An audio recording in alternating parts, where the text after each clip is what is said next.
Lead, inspire, motivate, and empower. Welcome to Lead with DX, your guide to digital transformation in a complex world.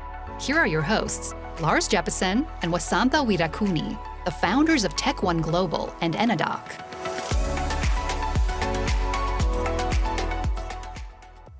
All right. So, hello, Wasantha. Hi, Lars. How are you? Good.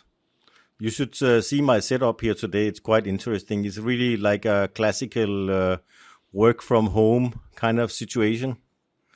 There's a construction around my house, so I'm now sitting on a beatbox, which I had to put halfway down to get the right height to the microphone, which is on my side table in my bedroom. I'm sure you're using that expensive Rode microphone. I can hear you well. Yeah. Maybe it's good that it's a podcast and not what's it called? A live streaming video, like those controversial guys. They are all on camera as well as they are on microphone. For us, we can just stay on the microphone, I think. So, at least, okay. Yeah. All right. Yes, so, what are we talking about today? You were the one who was suggesting. So, this all the jargon about digital transformation, right? Okay. No. Yeah. So basically, we are talking about the 3Ds of digital transformation. And what do we start with? I think fixing the past, maybe. Yeah. So we start with the digitization. And then we go into digitalization, and then we go into the final digital transformation, right? Yes, of course. Yeah. So I'm back to the Stone Age. There's some stones with some, scripts on it. Can we fix that? Last, so most of the people also who are still on paper. Oh, yeah, okay. So we are not going to capture the hieroglyphs and the runes and those things, but we are going fast forward to the paper age. At least. Okay, great. Okay, So paper age is kind of the first industrial revolution, isn't it? Yeah, the Chinese invented it many thousand years back. Chinese invent a lot of stuff, right? Yeah, but there's not much technology around for so many years, but for some reason people love paper, right? Yeah, I mean, do you like to have your land documents and other things, digital? Yes, I prefer actually. Yeah, I prefer because, I think that we have a lot of challenges with paper, and it's interesting because probably already, if there was 5 people listening to this podcast, probably already 4 of them turned it off.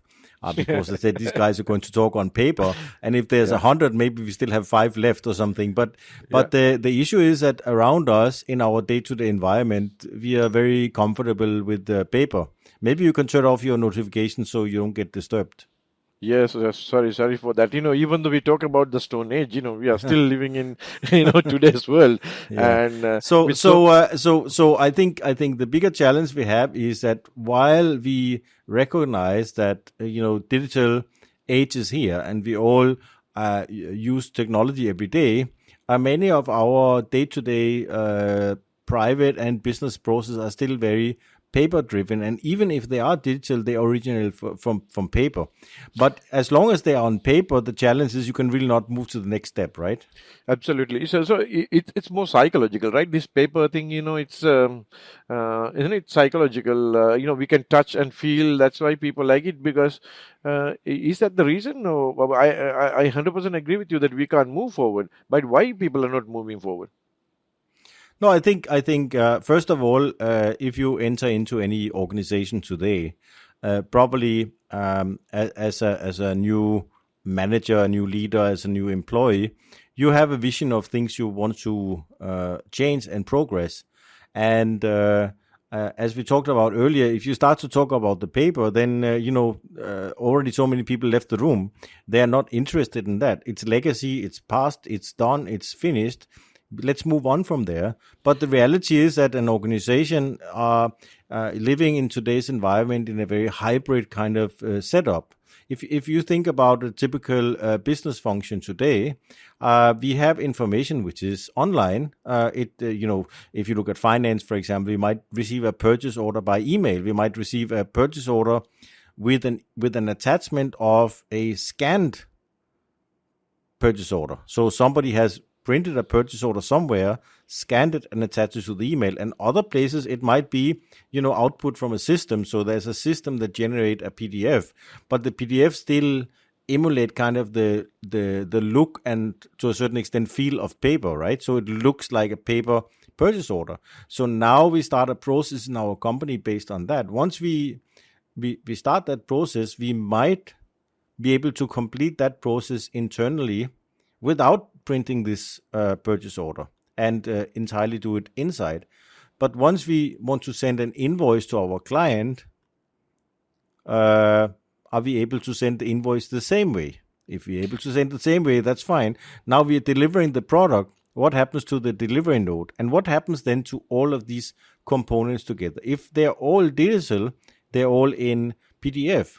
That's great because you do not have to scan it. You can simply upload that into a document management system, right? Enterprise content management system doesn't care if you scanned it or somebody else scanned it or it was generated electronically. But if one of these parts of information is paper-based, then what do you do with it? Yes, and the first part of when you're talking, it was a nice dream, Lars. So no, I think it's not just a dream. I mean, we see that maybe in some countries, in Asia, we have that position, and I mean, it also depends. We, for example, in our bank, we do all our bank transactions using their banking software. But then from time to time, we need to do something that is not in the software. Then we need to fill a document and sign it and give it to them.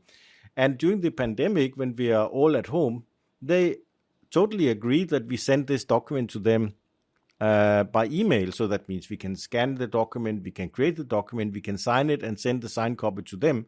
But now suddenly we are out of the pandemic, more or less. Now they want us to go back and sign those documents in person. So in the need, we were able to transform, but now we go back to the old way because meanwhile, nobody put the effort to align the regulations with the requirement. But last, firstly, the digitization you're talking about, right? So in this, I think most of the countries have put the regulations in place, but we didn't adapt it. That's what I felt. Many countries have kind of evidence act in place, and those evidence acts accept digitally transform artifacts, so digitized information. But if the process of digitization is clean, so that means you have reproduced something something exactly what you have in the physical is in the digital format. So I think that is the interesting conversation. So it's the organization that and is the process behind. And the process, yes. No, I mean, the process is dictated by the organization. What you're saying is that most of the countries where we know and we operate, there is a framework. There is a legal framework, actually, that you could digitize your process entirely. Absolutely. But people don't do it because they don't trust it or they don't like it or they think it's better, or why do you think that is? I think it's multiple aspects for that. One is they're scared, even though there's the legislation or the process. Yeah, like in place. Somebody said, you never any CIO got fired for buying IBM, right? That was in the old days, right? Now nobody will get fired for buying Microsoft. But if you change that process to a digital process and you end up in court with something, and that lawyer or that judge might not like exactly what you're doing, then suddenly, you are the one who took the risk. Absolutely. So I think that's one aspect. The second aspect is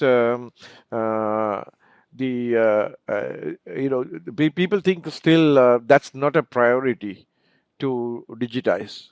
So we can survive without digitizing. Until we hit the pandemic, I think that was more or less, it's in the filing cabinet, so why don't you go and pick it up from there? So, So what's in my very early days of getting into this industry, I remember I was in those days I was working with a client in that was back in Denmark, and in those days, of course, it was not really digital yet, but it was things got scanned or they got microfilmed, and I asked one client, maybe it was a bit reversed. Maybe he should have asked me, but I asked him, how can you justify the solution that you have shown here me now? You have a fully digitized organization. How did you sell that investment to the company's stakeholders, to the shareholders, to the management? How did you sell the idea of transforming this department into a digital department, into everything is digital? He said, you know what? I went out and I stood one day. I had to go downstairs for something, and I went into the lift, and there's two people getting off into my floor and getting off at the next floor, which is the filing room. And then actually it's not a room, right? It's a floor for enterprises, big organizations. They have not just a filing cabinet, they have hundreds of them or thousands of them. And then I did whatever I had to do. And when I came back, when I got to the third floor, another two people came in. And when I get off on my floor, those two people get out, and there's people waiting there to go down to the filing room. So I realized that in our organization, we probably have around 3-4 people who spend. I mean, if you 3-4 people in terms of number of employees who spend the entire day waiting for the lift, being in the lift, and getting out of the lift downstairs, and getting back up. So we have 3-4 people that doesn't do anything but just live in the lift. I mean, of course, these are maybe 100 people that spend a little bit of time every day, but the amount of time that is wasted in our organization of going to the filing room, for example, and getting up here. So that was how they justified it in those days. We are not even talking about, so what if you had to work from home, or if you had to access information in a different office? There was a plain kind of return on investment just by being able to get stuff to yourself faster. So I remember it was like 30 to 70% of the time employees are spending looking for documents or looking for something rather than making decisions. Those statistics, since you have been, we have been in this industry for so long, I think these were the kind of statistics. I remember, those days people were publishing. Was it in Data Pro? Or I remember something like that. Yeah, there something was like that. Yeah. I mean, but of course now it's different. The life cycle of a document basically means that you need the document within the first few days only. And most of the time you don't really need it long term. But then we are also looking at other aspects, right? We're looking at the backup, the security of the document, the information, basically information management, compliance, and how are you ensuring that information in your organization is intact in any case. So I think that's another part of it. But most of the But the other thing is, are we going to talk about the first day, whole day, or are we going to? No. I was already going to the next, because I think the main issue that you're looking at is that digital transformation is really about, being able to deliver services to your clients, to your employees, in a much better way. And if you are not digital transformed, you basically have something that is slowing you down, right? Convenience, efficiency. Yeah, exactly. We talked last week. Or last 2 weeks back. We talked about the HR function, right? The people and culture function, as we talk about it. I mean, for an organization's people and culture function to be depending on the systems is a natural thing. They and for finance department the same thing. Their work evolve around the systems that they have, so they have to be able to deliver what is important for the company. And it is important for the company today to be able to attract people, recruit people, maintain people, more than the accounting part of it. So actually we need to offload those responsibilities as much as possible, automate them, make them easier to do, so we can focus on the real thing. I think we probably talked to great length about that last time, but that's really the point of the second D, right? You want to get on with your digital transformation. Absolutely, absolutely. So digitalization, the second pillar you've been talking about. So do you think every artifact, everything in the business process has to be digitized for you to go for to complete digitalization? Can you just neglect something?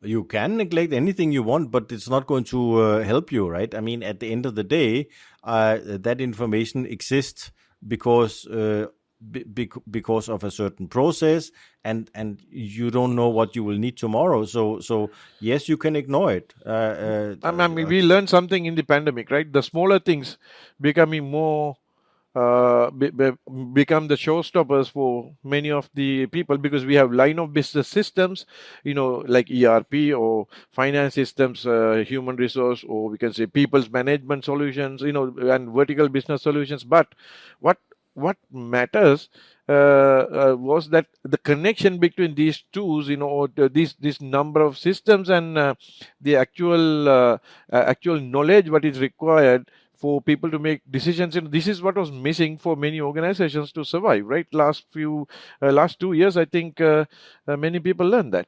So the digitalization requires all the artifacts to be digitalized, right? And Yes. because, yeah. So anyway, so what is the last one? That's a digital transformation, right? That is the fourth industrial revolution, where we talk about being able to deliver services in a digital way, because the consumer, the employee are looking for the convenience of being able to do transactions by themselves online when they want to do it, not when you are open or when you can do it. Like, for example, I might call my bank at 10 o'clock in the evening because that's the time it's convenient for me. But when I call the call center, if they don't have access to my information, then they cannot help me much, right? By mistake yesterday, when I was going through some of our podcasts, I listened to one of the podcasts that we have done, and where we talked about, what is the benefit of calling a call center or calling your bank manager or whoever you call in the bank if they cannot do anything that you could not do yourself on online banking, right? It's just a different channel providing the same kind of service. So you need to be able to provide more services that people can do more themselves. So the people you call, when you call them, they can get engaged with things that are more difficult. So you're talking about this horizontal integration, right? And then the first two stages, digitization and digitalization, are kind of finite, or there is a step. But I think digital transformation is a continuous thing, right? It may not have a end. So is it true, or you think digital transformation also has a finite end to it?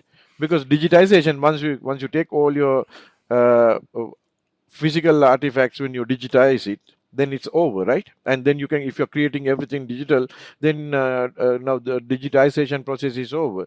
And using those digital artifacts, sharing them effectively, and moving them through processes, so you can improve the efficiency of organization through digitalization.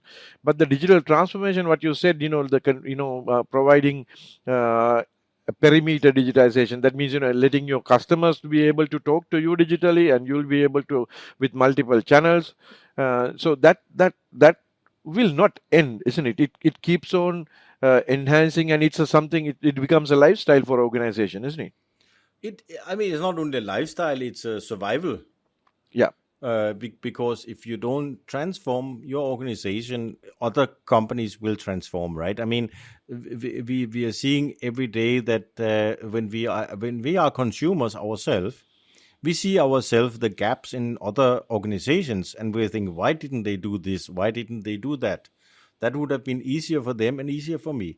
But our own organizations also need to take those kind of reverse look, right? We need to put a mirror in front of us and look at ourselves and say, okay, what are we doing to improve our offering? So at the end of the day, it's about using the technology to create a better product. And even though you're creating a product that might not be, a digital product, the service around it can be very digital, and that has to be seamless. Yesterday, I was watching one of those TV shows where the entrepreneurs are presenting some ideas to some investors who scrutinize the ideas, and these two young guys, they have started a business which is about sharpening knives. So when our grandparents were young, there used to be this what we call a vagabond, a person who lives walking from house to house and doing small chores, and sometimes we will need sharpening knives, and the story is you put a mark outside your house to say, okay, I need a sharpening of knives, and they will knock on your door, said, okay, I'm the one, and then they did it, and now we live in a culture where we buy a knife, and after it doesn't work anymore, we throw it away and buy a new one. So they came up with this business idea, and they have a few hundred points where they provide the service by people going out, almost like a Grab or Uber kind of thing. You are independent contractor for them, and then you book via an app.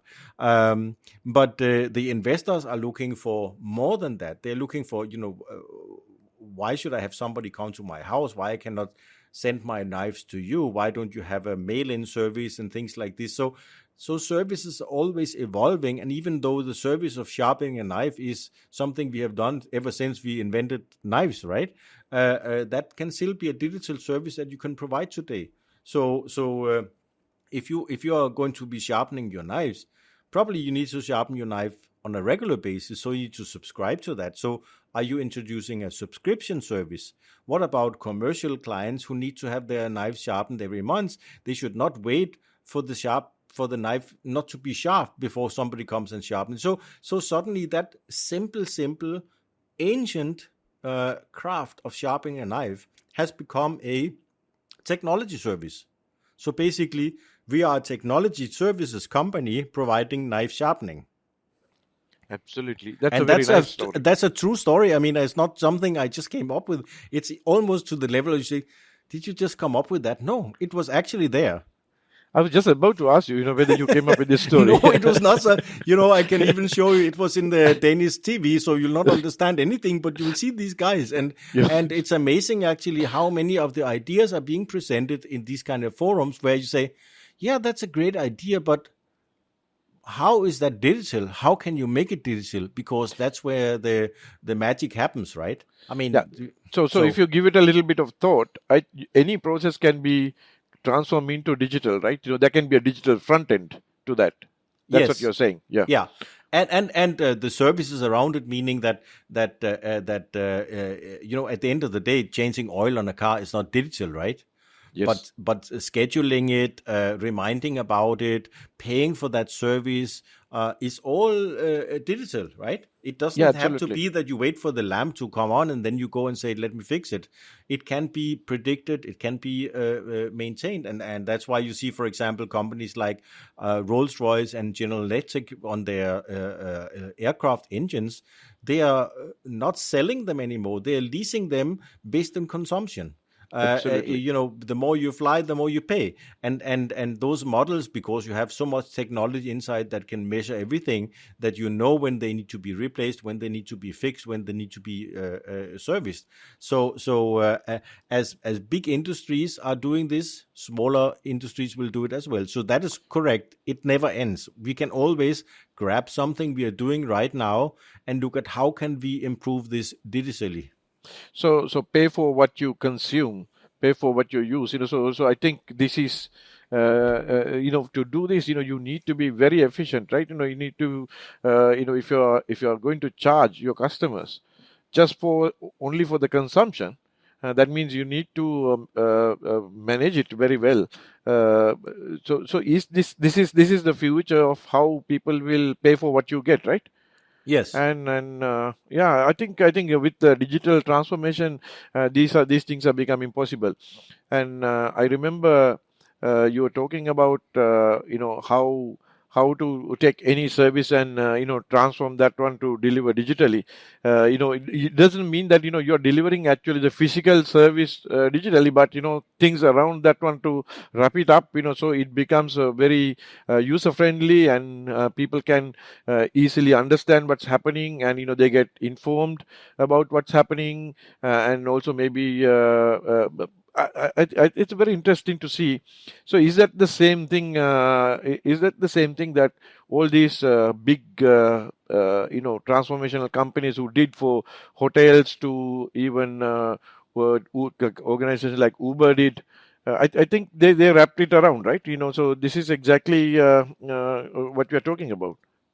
Yeah, well, don't forget there was a time that you had to go to the cinema to watch a movie. And at that Yeah, time, probably people were thinking, how could that ever become a digital service, right? yeah.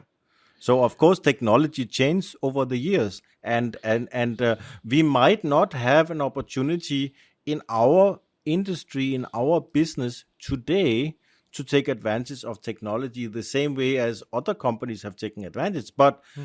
for sure, 100% sure that when technology becomes available, if you are not the one that take advantage of that, your competitors will, and then you are going to be the one who can close the business down if you don't transform. So this constant change is becoming even more evident in a digital age, because there are things happening every day that you think, how could that be digital? Well, they just did it, right?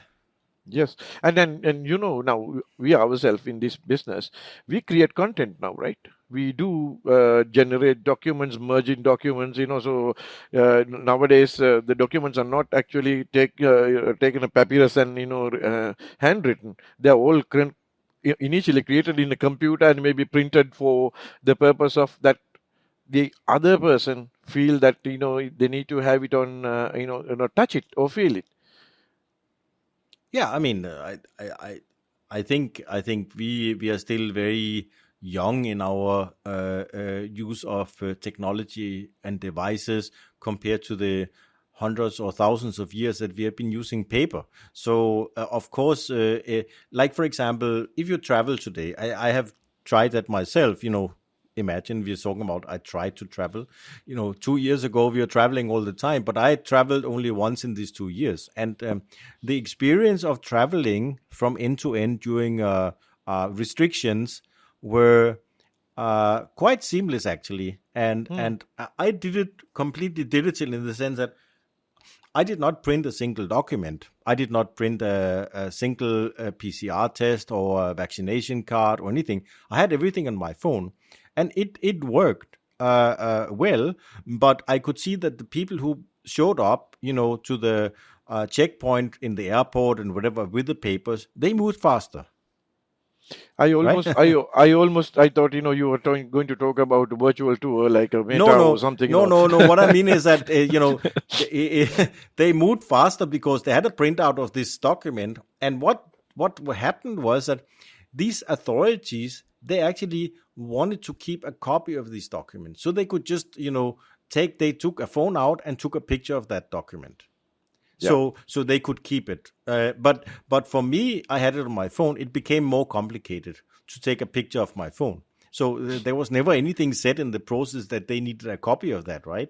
But so it's it's just in it's like case. it's like we, yeah, just in case. It's like we go there 2 step forward, and then anyway we take at least 1 step back. Maybe not 2 step, but at least 1 step back, right? So Yeah. so the travel industry you can think of is. Well, now you said virtual tour. I know there are people. I saw one article the other day about this. How are we going to do conferences in the metaverse? Yes. And how are we going to watch movies in the metaverse? And this article, the journalist, he wrote that he had attended a cinema, a showing of a movie in a metaverse kind of situation. That means that he is one of the avatars sitting around other avatars inside a cinema, and he could kind of see who were there. And he said it was as good as going to the movies. I would say that's beep. Okay, That is BS. I don't think that you can say that something that is delivered entirely digital can be the same experience. If you go to a concert, for example, and see the live performer, and you're standing with other people enjoying that, you hear, you see, you smell, you feel. It's a complete different experience than if you're sitting at home watching a concert, right? And of course, you go to the theater; it's different than watching a movie. So every kind of experience, if we'll take it, I will use that term experience because eating out versus eating at home, going to a concert whether watching it on TV or on the big screen, driving in your car versus or flying versus using flight simulator. Every single experience would be different, and most of them would be better in real life, right? So what you're saying is, digital transformation has its own limits, but I think you recently, sorry, so when you went and hold your granddaughter, and I think that if you try to do it digitally, I hope that's not going to be very interesting, right? And, no, I mean, but definitely, we are in a world where we are at least having that feel in between. When you think about the first time we traveled, I remember one of my early days of traveling alone. I went with a couple of friends on a extended skiing trip to Norway, and we actually camped and hiked by ski. And in the middle of Norway in minus 20 degrees, and I was 18 years old, and the two other guys were also like 18, 19 years old, something in this age. And from my parents, they dropped me off at the ship. There's a boat going from Copenhagen to Oslo. Until 3 weeks later, when they picked me up, they had not heard one single word from me. Yeah, they don't know if I'm dead or alive or anything like this, right? Yeah. Today, if we have not texted them or messaged them or called them or FaceTimed them, as soon as I was on the boat going to Norway, people got panic, right? Yeah, of course. But of course, you could also have shared that experience when you're up there, right? Today, they would have been tracking you. Yeah. Okay. Yeah. So I don't know if we can push this much further, Wasantha. I think we had a good talk about this topic, and I think the actually it's kind of evident what you said, right? Yeah. Digitization. There's a start and a stop, right? Yeah. So we started and stopped, right? And then digitalization, there's a start and a stop. But digital transformation, you can just go on, and it kind of is with the talk as well. You can keep on talking about this topic. It's very interesting what you can actually do with technology and what you cannot do, where the opportunities are and where the limitations. And of course, the limitations, the boundaries are pushing all the time. Every single time somebody come up with a new, technology or new solution, the boundaries of what you can do with technology is changing. Yes, every business is a digital business, I think. Yes, absolutely. So I think this is a good point to stop for today. Every business is a digital business. You are a digital business providing sharpening of knife, for example. Yes. Okay, thank you. And I just want to apologize to everybody for maybe the sound quality. I just want to make you aware that we are not in a podcasting studio. Wasantha is sitting in his house in Sri Lanka. I'm in my house in Philippines. Actually, I'm in my bedroom because there's some construction going on.